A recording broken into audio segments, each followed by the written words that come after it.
Buenos días a los oyentes de internet. Aquí ya nos habíamos dado los buenos días.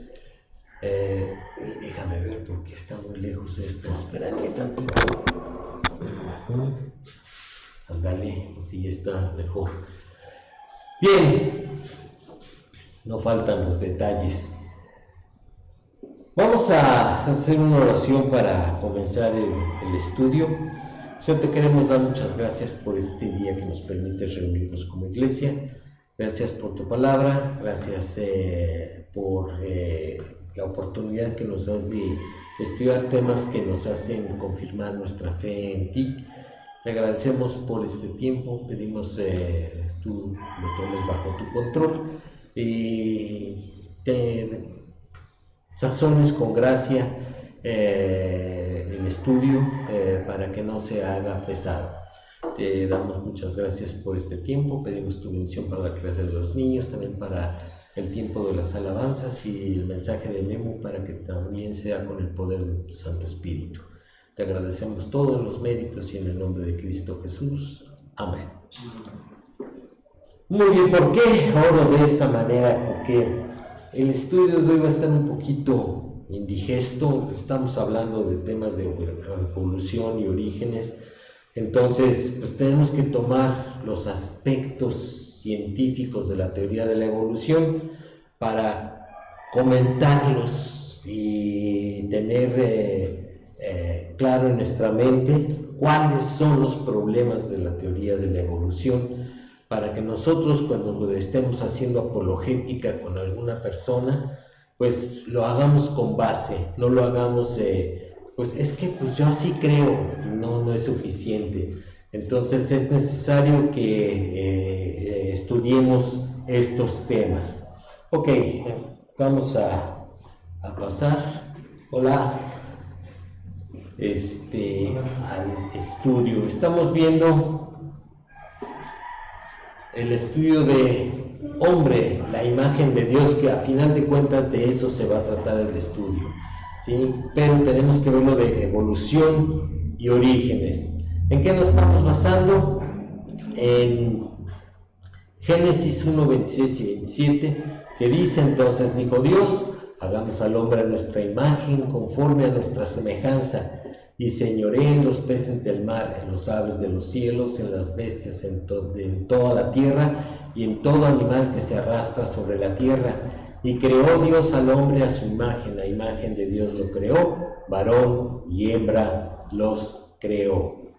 Y este pasaje, aunque habla de los orígenes de hace miles de años, a nosotros nos da una certeza y una seguridad, que es que cuando Dios decide hacer algo, lo hace. Y bien, o sea, bueno, quizás sobraba ese y bien, pero sí, y bien. Pero siempre el hombre, por desconfianza de Dios, por falta de fe, pues echa las cosas a perder. Porque aquí lo dice bien claro: y creó al hombre a su imagen, la imagen de Dios lo creó. Y esa es una imagen perfecta. ¿Por qué? Porque es Dios. Bueno, así fuimos creados. Pero a través del tiempo, por causa del pecado, esa imagen no se ha perdido, pero se ha pervertido. Y eso es lo que crea todos los problemas que actualmente hay en el mundo. Entonces, cuando las personas dicen: ¿por qué Dios permite el mal? ¿Cuál es la respuesta? Pues Dios, es uno. La respuesta es: ¿por qué el hombre está alejado de Dios? Pues por eso ocurren las cosas. Porque si nosotros estuviéramos cerca de Dios, en comunión con Él, o sea, pues seguramente no habría asesinatos, no habría cosas de ese tipo. Alguien contestaría de una manera muy cínica: ¡ay! ¿Y Caín? O sea, pues sí, pero ya había ocurrido el pecado. Yo creo que el principal problema que los seres humanos no entienden es de que sí, somos creados a imagen de Dios y nosotros corrompimos eso. ¿Por qué? Porque muchos dicen, ay, soy así porque Dios así me hizo. No. Así no te hizo Dios, tú escogiste ser así. Al fin de cuentas, porque muchos es su pretexto. O muchos dicen, ay, Dios lo sabe por qué no hace nada. Por ejemplo, he escuchado tanto incrédulos como creyentes que han dicho, ay, si Dios sabía que iba a cometer ese pecado, ¿por qué no lo evitó? Ay, ¿porque tú lo escogiste? O sea, ¿te quieres justificar o te quieres ser tonto o tonta, dependiendo de lo que sea? No, finalmente Dios nos trae imagen a Él, como tú dijiste, mencionaste bien, perfectos, pero pues, el pecado lo corrompió. Claro. Entonces, siempre es bueno regresarse a los orígenes para saber cuál fue el diseño original de Dios y compararlo contra la actualidad, ¿no?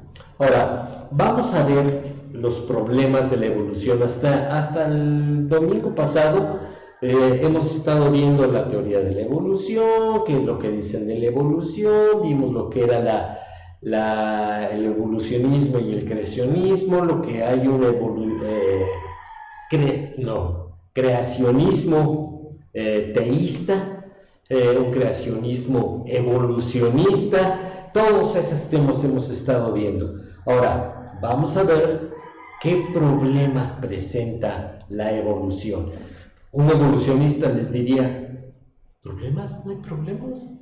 Todo es muy lógico. Sí, es lógico, pero no se mantiene contra pruebas materiales. ¿Ok?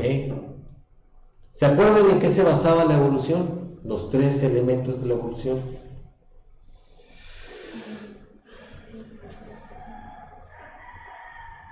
Mutaciones, selección natural y tiempo. ¿Okay? Es lo que vamos a ver el día de hoy. ¿Qué problemas tienen esos 3? ¿Pueden las mutaciones llevar a cabo todo lo que supuestamente hacen? O sea, el evolucionista te dice, todo ha ido mutando. Desde un ser viviente unicelular hasta el buen Einstein, ¿sí? Todos debido a mutaciones. ¿Se puede? Sí, se puede. Esa sería la pregunta honesta. Las mutaciones son poco comunes y casi siempre dañinas. En el experimento de la mosca de las frutas, ¿se acuerdan que ya lo habíamos comentado? Donde se produjeron mutaciones por medios artificiales, se estima que solo una mosca dentro de 1.000.000 desarrolló una mutación.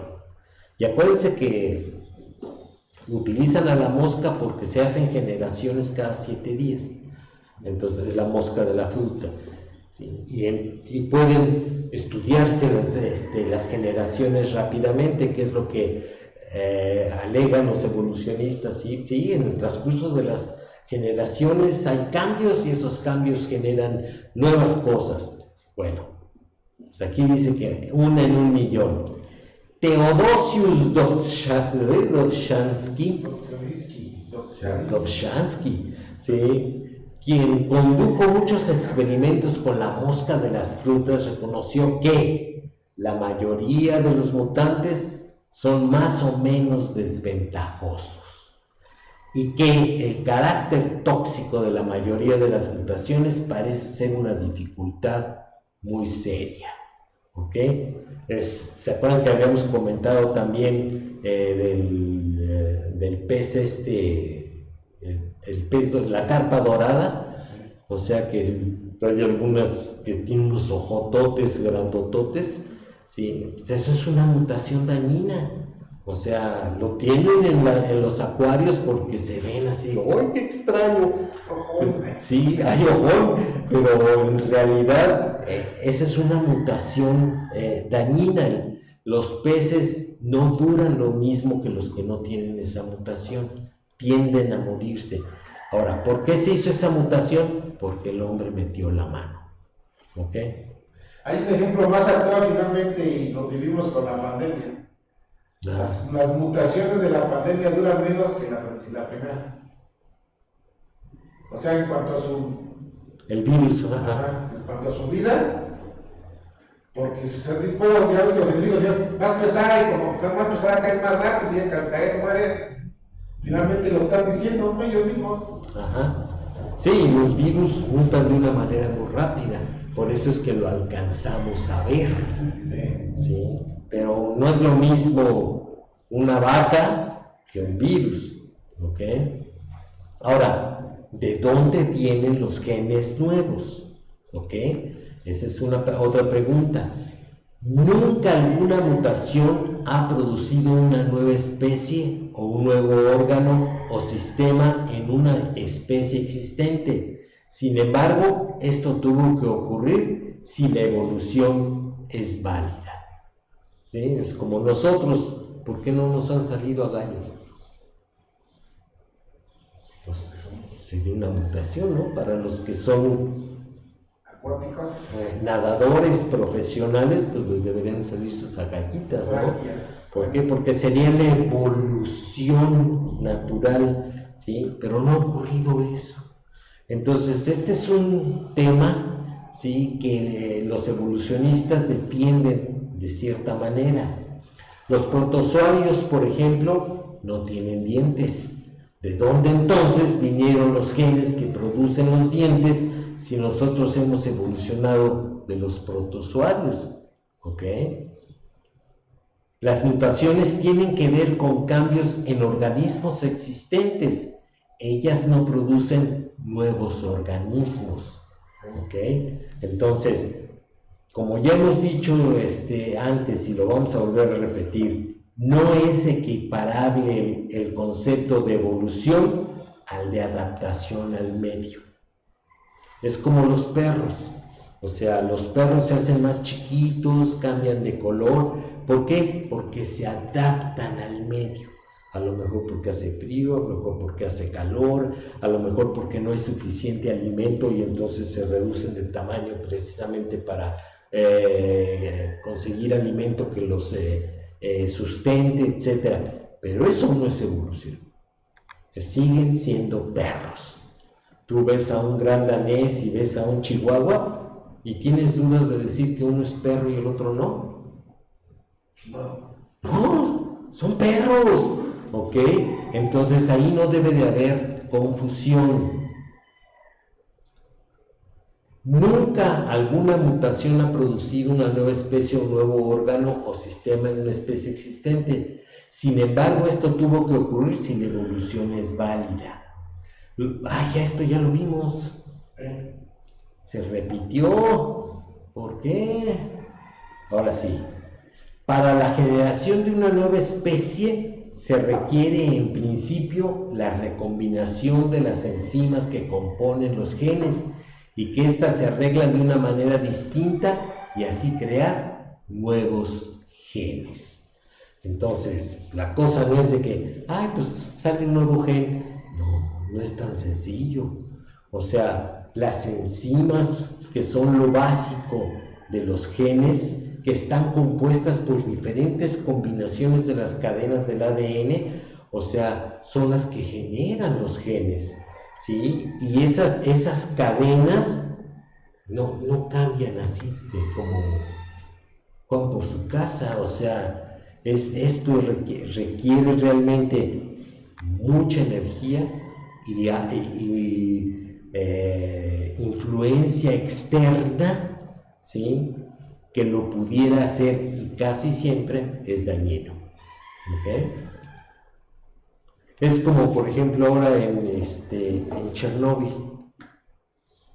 Ahí hubo un accidente nuclear y entonces la radiación, ¿sí?, ha afectado los genes de las personas y de los animales de alrededor. Se han hecho mejores, más inteligentes, más adaptados al medio, ¿no?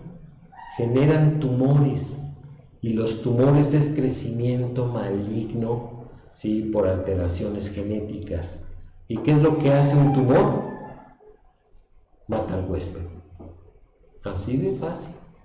Y entonces tenemos ejemplos claros de que la evolución tiene problemas en cuanto a las mutaciones. Hablando de eso, no no es una nueva especie, pero yo estaba leyendo del famoso perrito que salió en Los Hombres de Negro, el Pug. Ah, ok. Hasta estaba mencionando el reportaje que estaba viendo, ya no lo admiren, ya no lo compren, sobre todo porque es una raza que desde sus principios ha sufrido demasiado por la forma.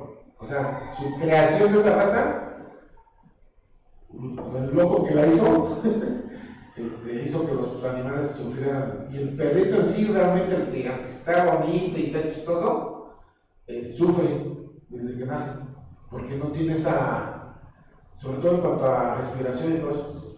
O sea, pongo ese ejemplo porque muchos piensan que mejoran, ¿no es cierto? No. Cualquier cosa que alteres, como tú lo estás mencionando, es para destrucción. Sí. Es una mutación dañina, sí, que es atractiva para el hombre, sí, pero que es dañina para el perro.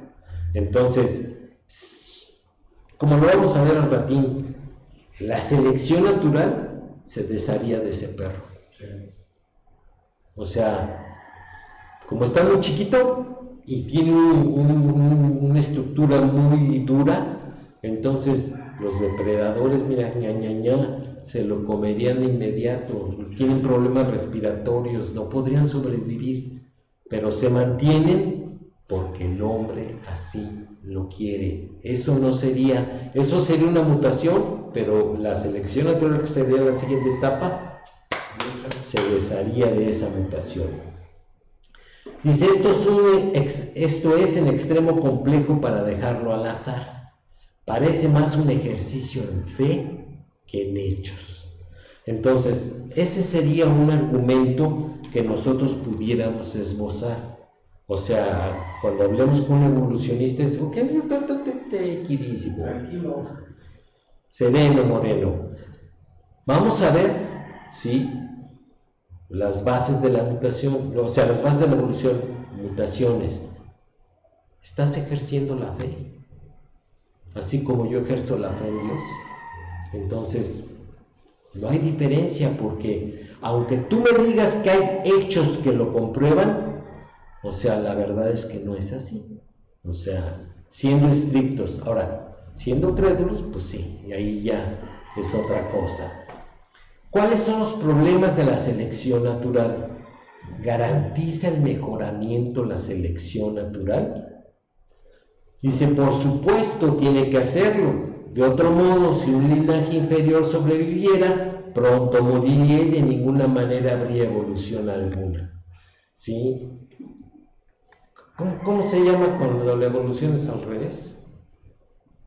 Se me fue la palabra. No me acuerdo.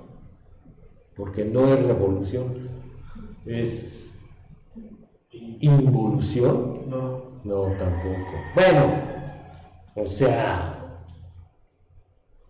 si no fuera hacia adelante, lo que sería es monstruos, ¿sí? O sea, que no pudieran sobrevivir por sí mismos. Entonces, no es el caso. O sea, según la evolución, pasó de un ratón a un Einstein, con todas las etapas en medio, ¿no? Eso es hacia adelante, no hacia atrás. Y si las mutaciones son dañinas, pues como que no checa, ¿no? Pero el problema es, ¿logrará esto la selección natural? La selección en el laboratorio pudiera lograrlo, pero ¿lo haría la natural? O sea, cuando tú estás en un laboratorio y estás controlando qué sí y qué no, pues ya, eso ya no es natural. O sea, es artificial. Entonces, cuando hablamos de selección natural, es dejar que la naturaleza siga su curso y nadie mete la mano, ni Dios, porque en la evolución, acuérdense que ya lo vimos, uno de los elementos es no hay Dios, no hay intervención divina, no hay intervención de ningún tipo y dejaría de ser natural si lo hubiera. Tengo que ejemplo porque lo viví, no, finalmente no es una mutación, es una malformación. me acuerdo ahorita que estabas hablando de que si la naturaleza lo puede permitir o la selección natural lo permite, no. Nosotros tenemos una perrita, tierra escocés, la negra, se llama Kenia. La única familia que tuvo fueron 4, 3 machos y una hembra. La hembra salió con lo que los veterinarios llaman síndrome de foca, muy parecido con sus patitas al pug. Muy parecido. Cuando le dije, ay, ¿qué se pasó con un pug? Porque sí me lo hacían. Naturalmente murió. O sea, no aguantó por ese síndrome. Finalmente la naturaleza muestra, o la selección natural muestra que no. O sea, si lo hicieran artificialmente como lo hicieron los médicos, porque le empezaron a soplar y hacer ¿cómo se llama? El CPR. Y por más que le hizo la doctora, pues no, se murió. Entonces, la selección natural que hace con las malformaciones o las mutaciones, se los echa. Sí, pero el evolucionista dice, sí es cierto, las mutaciones dañinas, la selección natural se las acaba, ¿sí? Solo los más aptos sobreviven. Pero esa es una premisa. ¿Pero es cierto? O sea, las pruebas dicen, no. O sea, una mutación ocurre entre muchas generaciones una vez, ¿sí? Y esa mutación tiene la mayor probabilidad de ser mala. Entonces, el decir, sí, las mutaciones y la selección natural son justificaciones, ¿sí? Que, bueno, no nos metamos en el aspecto moral de la ciencia. Un evolucionista reconoce este problema. De hecho, la selección natural con consecuencias evolucionarias se ha observado solamente donde los hombres han creado condiciones drásticamente nuevas que imponen una presión intensa de selección. Y entonces, hace miles de años, ¿qué? No había hombres, según los evolucionistas, que pudieran poner esas presiones o esa selección. O sea, y ahorita vamos a ver qué es un pensamiento circular. ¿Okay? Mutaciones aisladas. ¿Reconocería la selección natural el valor de una sola mutación mientras que esperaba que ocurriesen otras mutaciones que serían necesarias para la producción de un nuevo sistema en el organismo? O sea, ¿cómo vemos? O sea, se junta un perro blanco y un perro negro, ¿sí? Y la descendencia, pues son perritos blancos, perritos negros, perritos pintados, ¿ok? Sí, entonces, esas no son mutaciones, son variaciones en la genética. Mutación sería que un perrito, ¿sí?, saliera, y aquí tiene su nombre, déjenme ver, ¿cómo se llama? Que es un monstruo griego, quimera. Sí, hay algunos gatos y perros que tienen así como la mitad es un perro blanco y la otra mitad es un perro negro. Ahí lo que ocurre es una malformación genética, ¿sí?, que en realidad iban a ser 2 perros, pero se quedó un solo perro. Y por eso tienen esa característica, que es la mitad y tienen un color, el ojo, y el otro de otro color, ¿sí? Pero eso es malformación genética, ¿ok? Que no es una mutación suficientemente dañina como para matar al perro o al gato, ¿sí? Pero es muy raro y no aporta en ser mejor, ¿ok? Hay algunas personas que les gusta cómo se ven. Ay, sí, mira, el gatito es mitad y mitad, o sea, pero espérame, o sea, a final de cuentas es una malformación. Una sola mutación es suficiente para que la selección natural la preserve si te ocurran otras que son necesarias para generar nuevos órganos que deriven en una nueva especie. Por ejemplo, el ojo. ¿Cómo se formó el ojo según los evolucionistas?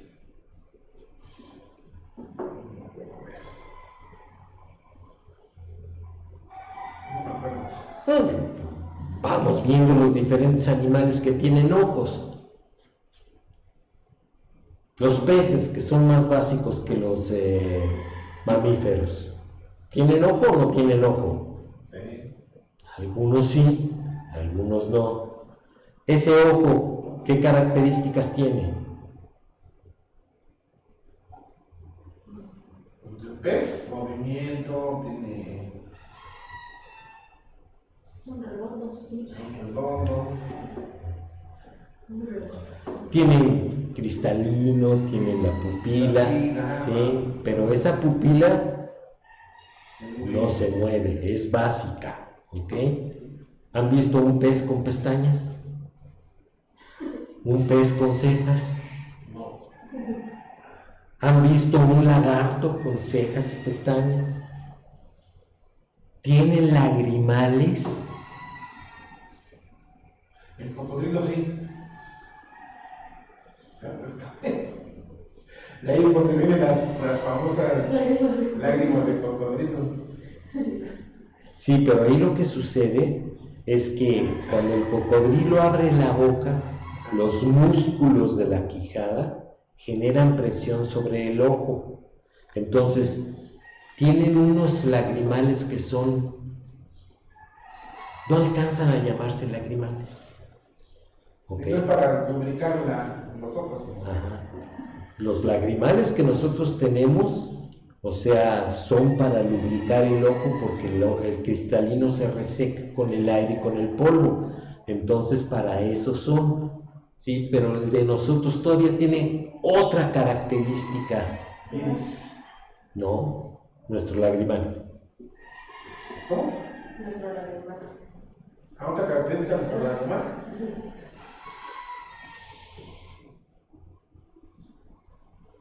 ¿Tienes aves?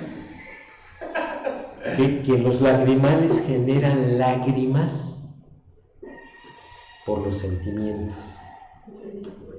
Por los sentimientos, sí. ¿Sí? ¿Ok? Por eso también lágrimas de cocodrilo. ¿Un perro llora o no llora?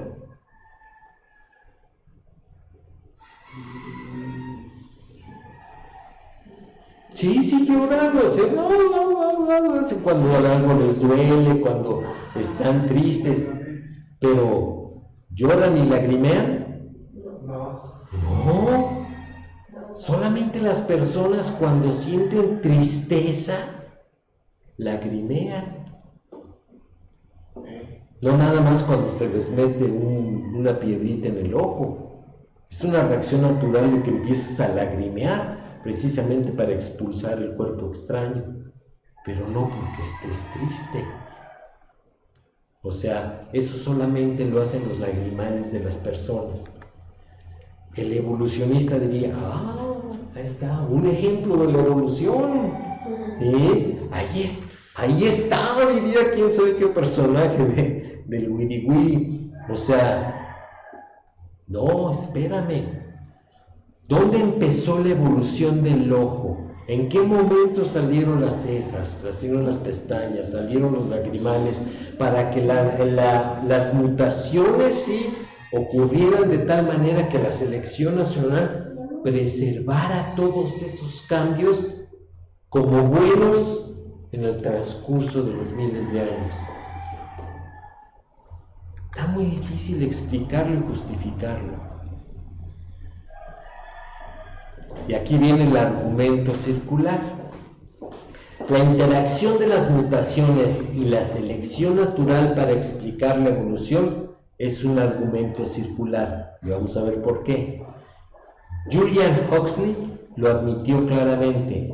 Basado en nuestro presente conocimiento, la selección natural ha de producir adaptaciones genéticas. Y las adaptaciones genéticas se supone que sean la evidencia de la eficacia de la selección natural. Entonces, ¿qué fue primero? ¿La gallina o el huevo? ¿Qué es primero? ¿La mutación y la selección natural o la selección natural y después la mutación? Ese es el pensamiento circular. ¿Ok? Te estás basando en lo que quieres decir como factor del cambio, de lo que quieres justificar. No puede ser. Eso es pensamiento circular. Y eso no es justificable. Ahora, vamos a ver con los problemas con la extensión del tiempo requerido. Es el último elemento que nos faltaba. Aunque las mutaciones son raras y dañinas, y aunque la selección natural con toda probabilidad dejaría de producir un mutante de linaje, le parece posible a la persona común que, dado suficiente tiempo, cualquier cosa, aún la evolución, puede ocurrir. Sí. Antes de continuar eso, se me vino otro ejemplo a la mente, lo que estaba hablando John, ¿quién sabe qué? Julian Huxley. Julian Huxley. Si fuera cierto eso, vamos a hablar de los esquimales. Yeah. Si fuera cierto, esa mutación que tenían los esquimales, lo primero que se viene a la cabeza sería, tendrían que ser peludos. Y no lo son. Los peludos son los anglos, los que sí viven, por ejemplo, en Alaska, y viven barbones y eso. Pero los esquimales que tienen no sé cuánto tiempo viviendo en el hielo, son como los chinos, como los japoneses, y normalmente son lampiños. Por eso es famosa que tienen que cazar osos o focas para taparse. Si fuera cierto eso que dice este loco, se vería ya en la actualidad, ¿no? Sí, esa adaptación a la... Pero ese argumento no es tan útil, Memo, porque lo que te diría un científico es que ninguno de los dos es nativo de Alaska. Todo es producto de la migración. Entonces, hay esquimales que migraron de Asia y por eso tienen esos rasgos y ese tipo de cosas, porque vienen del oriente. Y hay otros que llegaron del norte de Europa, son nórdicos, y ellos sí son muy peludos y pelirrojos y ese tipo de cosas, pero los dos son producto de la migración. Finalmente, si te vas a adaptar, tendrán que nacer así, ¿no? Sí, porque también es el caso, por ejemplo, de los africanos. Ellos son negros porque se adaptaron al calor que priva en el continente africano. Y entonces, el exceso de melamina, no melanina, si melamina es un material para hacer cosas de cocina, melanina, ¿sí? Es para protegerse del sol, ¿ok? No es por la maldición a Caín, que algunos dicen, los negros vienen de la maldición de Caín. Es una adaptación al medio, ¿ok? Que es diferente. O sea, estamos hablando de evolución. ¿Quién sería, según los evolucionistas, el pariente moderno más cercano al hombre? ¿Pero cuál chango? No. ¿El chimpancé? No. ¿No es el chimpancé? No.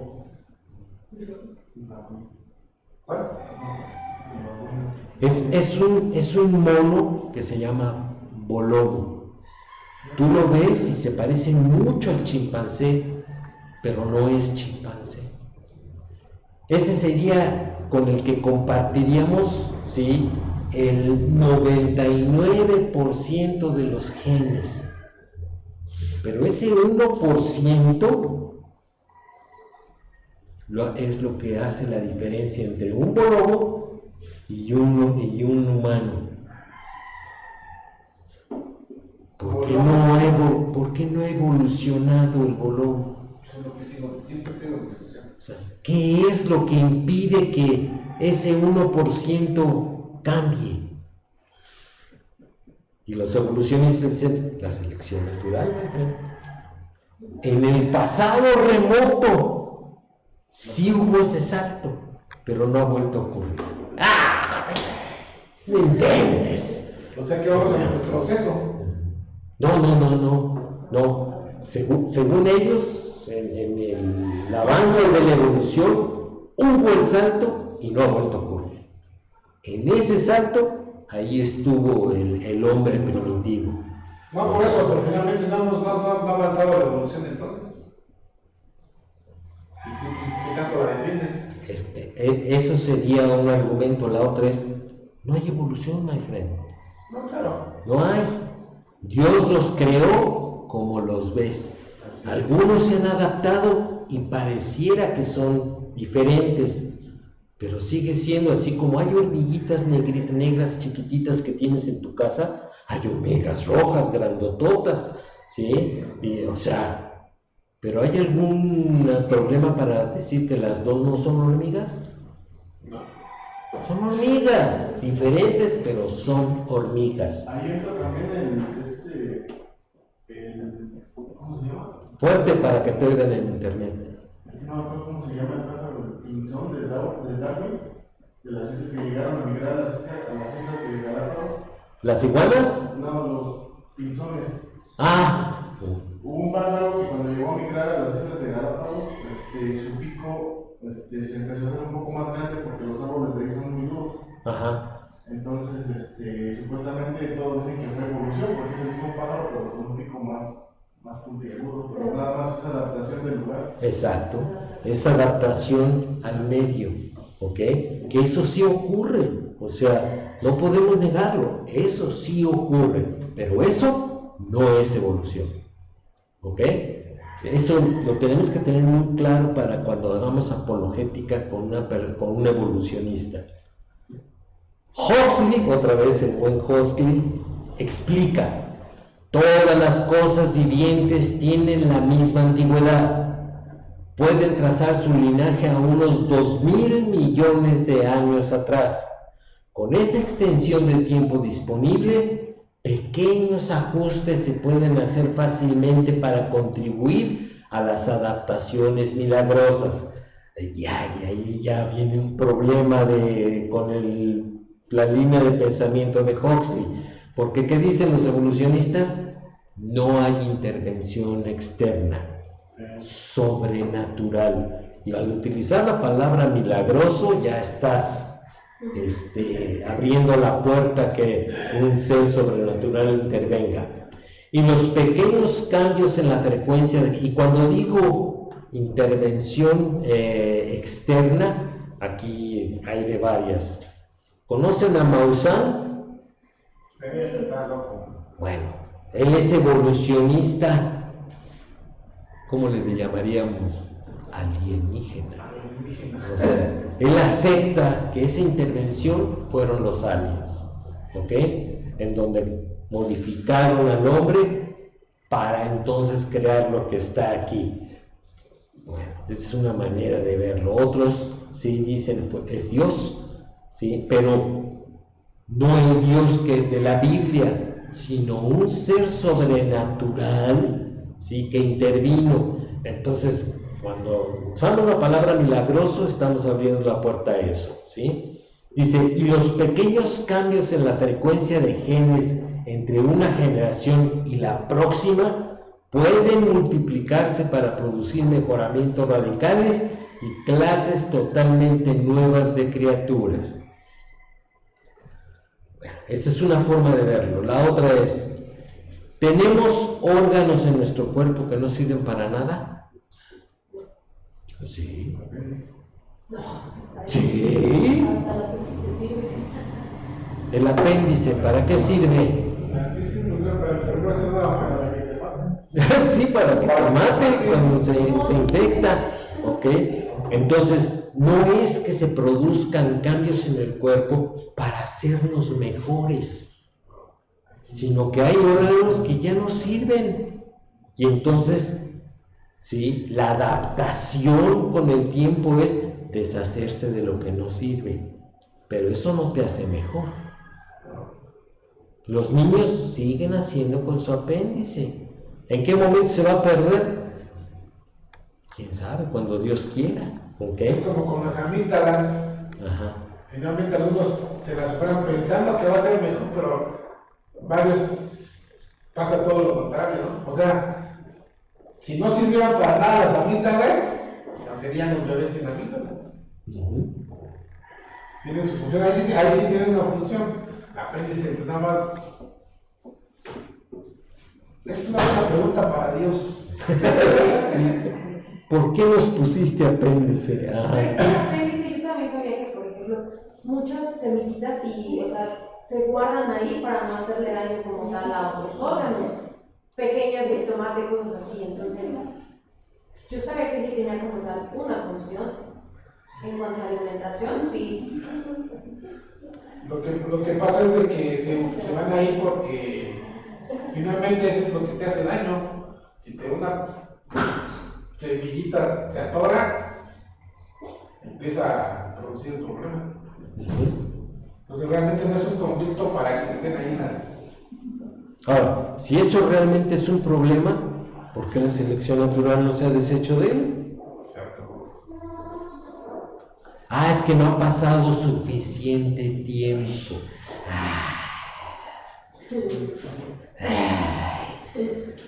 En esa declaración de... Es como en el matrimonio, que dices, ¿por qué no cambias? El tiempo todo lo arregla. Estamos solos. Pobrecito, ¿recuerdas eso que está diciendo Huxley? El número que pone ahí, 200,000 millones de años. 2,000 millones. A 2,000 millones de años. O sea, ¿de dónde sacas la cifra? O sea, ¿qué es el coherente con el ser humano? Sí, yo sé que se creen los sabios y todo, pero pues, no hay ningún indicio de que este mundo tenga tanto tiempo. Aunque ellos juran y perjuran que sí, pero no. Que bueno, para ser justos o honestos, ¿sí?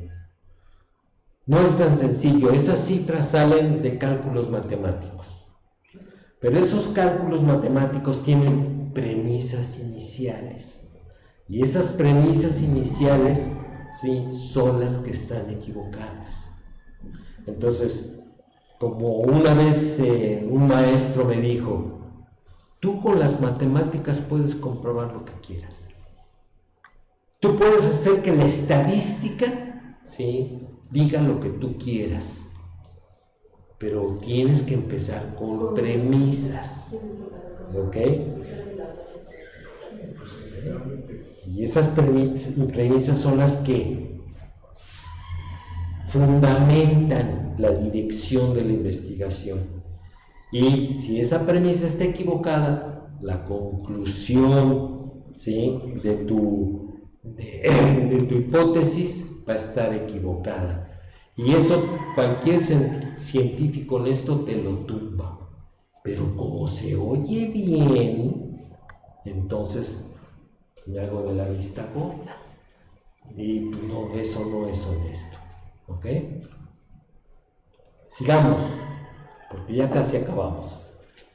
David Heiser probó la bien conocida declaración de que si se le permitiese a 1,000,000 de monos darle a las teclas de 1,000,000 de máquinas de escribir por 1,000,000 de años, ellos podrían por azar producir una copia de una obra dramática de Shakespeare. Bueno, hubo alguien que sí dijo, pues vamos a ver si es cierto. Dice, por medio de un experimento controlado con solo letras mayúsculas, en el que se escribe a máquina continuamente a una velocidad uniforme y se requiere solamente el primer versículo de Génesis, él demuestra que 1,000,000 de monos nunca escribirían Génesis 1:1. Finish, se acabó. Es como si dijeran, pues tú agarra una máquina de escribir, ¿sí?, sácale todas las tripas, mételo en una lavadora y ponla ahí a girar 1,000,000 de años. Y cuando salga, ¿sí?, va a salir ¿sí? Una máquina que puedas utilizar para escribir. No. O Otro sea, ejemplo de un reloj que los de antes, por toda la maquinaria que tienen, destruye y vuelve a hervir, nunca se va a contar. sí, la probabilidad existe, sí, pero ¿de qué tamaño es esa probabilidad? Que es lo que vamos a ver a continuación, ¿sí? La conclusión obvia de esto es simplemente que se requiere una cantidad de fe increíble para creer que la evolución pudiera haber originado al azar toda la vida que jamás haya existido y que ahora existe. ¿Pudiera la vida haber evolucionado al azar? La probabilidad de formarse una molécula de proteína por azar es de 1 en 1 por 10 a la 247. ¿Qué cifra es esta? Es un 1 seguido de 247 ceros. No podemos ni leerla. ¿Ok? Entonces, esto es para que se cree una molécula de proteína. Ahora imagínense un ser como nosotros. La probabilidad sí existe, pero es bajísima. Les voy a poner aquí un ejemplo. ¿Qué probabilidad hay que ocurra un temblor aquí en Tequisquiapan? También es muy baja. Existe, pero es muy baja. Y ha temblado. Pero de que sea un temblor que tire los edificios, que abra la tierra y que se trague a la gente, sí, pues existe la probabilidad, pero es bajísima, y vivimos con la idea de que eso no va a ocurrir. ¿Puede ocurrir? Pues sí puede ocurrir. El ejemplo lo tenemos aquí en el geyser que está en el estado siguiente de Hidalgo. ¿Sí? Eso es por actividad volcánica en el interior de la Tierra. Y no estamos lejos del geyser. ¿Cuánto estamos del geyser? No. ¿40 minutos? ¿En coche? Sí. Eso no es lejos. Ponle una hora. Ponle una hora. En el Distrito Federal, Ciudad de México, sí. Los viajes de una hora son cosa común y corriente. A donde vayas ya te tardas una hora. Entonces no estamos lejos del geyser, pero la probabilidad de que realmente se ocurra la materialización de un terremoto es muy baja. Lo mismo ocurre con la evolución. Sí, pues hay la probabilidad, pero máster es bajísima, muy baja. Y podemos vivir con una probabilidad así de baja a que no te va a ocurrir. ¿Qué probabilidad hay de que te caiga un rayo, Bernie? ¿Tú tienes miedo de que te caiga un rayo? Pero sería que estás mirando todo el tiempo, o sea, pero existe. De entrada, si no hay nubes, ni miedo tienes. ¿Y cuántas veces hay nubes de tormenta con rayos al año en Tequisquiapan? 10. Y son muchas. ¿Qué? No, se ha habido pero 10. Entonces, el miedo que nos caiga un rayo es un hecho remoto, no nos preocupa, no vivimos con eso. Pero, por ejemplo, voy a cambiar en la Ciudad de México. ¿Qué probabilidad hay de que te caiga un rayo? Ahí llueve mucho más que acá, y hay tormentas mucho más que acá, y de que te caiga un vidrio que se caiga en un terremoto, ahí es muy aquí. ¿Cuántos edificios de más de 2 pisos hay? Bueno, de más de 4 pisos hay en Tequisquiapan. ¿Solo hay un solo? Nomás hay 2. La Torre Médica y Yo me y el que está enfrente. ¿sí? Ah, Son los únicos, los únicos. Y para que tiemble y se caiga un vidrio y tú vayas pasando en ese momento, oye, es muy baja la probabilidad. Bueno, pues la probabilidad de la evolución es baja. Finalmente, yo veo con la segunda frase, la frase que tienes ahí, para creer en la evolución tendrías que tener una fe increíble. O sea, tendrías que ser, pero, híjole, súper, ¿cómo lo diríamos? Ese es desde nuestro punto de vista. Vamos a ponernos del lado de los evolucionistas. Es que necesitas una fe increíble para creer en Dios. ¿Se compara? No, no, porque No hay hay comparación. cosas palpables. Dios nos dio las pruebas hace 2000 años. Sí. bien fácil. No tenemos que irnos a los 1,000 millones de años. Hace 2000 años. Y quedar con pruebas escritas. ¿Ok? En ese entonces no había fotos, pero si hubiera habido fotos, o fotos se hubieran guardado. O si quieres un poquito más lejos, 6,000 años por hablando del arca, cuando lo encontraron, es comprobable. Me quedo con la prueba de los 2000 años. Claro, sí. Es más que suficiente. Sí, no, pero si quieres irte más lejos, pues. No me quiero ir. O sea, con eso para mí es suficiente. Pues, O sea, es la historia, los testigos, todo lo que gira alrededor de que Dios escogió ese tiempo de la historia precisamente para, uno, darnos pruebas y que pudiéramos aplicar la fe. Bueno, con los evolucionistas pues tienes que aplicar la fe, my friend, pero tu fe está basada en hechos de hace 2,000 millones de años. ¿Ok? Y sin pruebas por escrito. Los fósiles están llenos de huecos y ya todo eso ya lo vimos. Ahora, viene el principio de la termodinámica. Yo creo que lo vamos a dejar aquí porque aquí tengo mucho que explicar y ya faltan poquitos minutos. Sí, este es un tema que los evolucionistas le sacan la vuelta. Entonces, cuando ustedes hablan con un evolucionista, le explica la segunda ley de la termodinámica, segunda evolución.